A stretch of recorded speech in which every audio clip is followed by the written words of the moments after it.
A long line of cars piled into the parking lot at the James E. Van Zant Medical Center Wednesday morning on the promise that each veteran would receive one free cloth mask. The turnout was so successful, volunteers started distributing the masks 30 minutes early to accommodate the demand.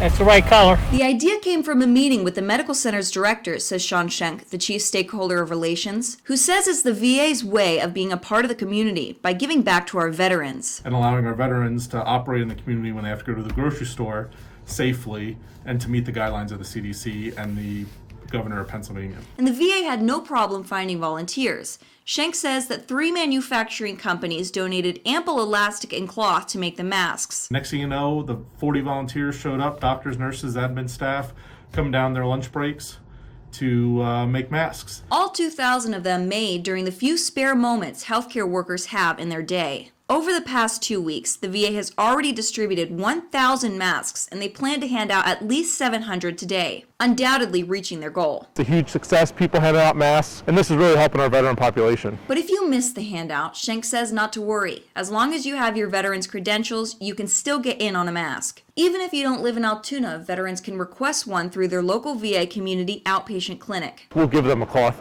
mask as long as they have an appointment that day. They're handing out 1 mask per veteran, but the masks are washable and reusable. Not to mention, Schenk says they're made by people who stitch things up for a living. In Altoona, I'm Darby Sparks, WTAJ News.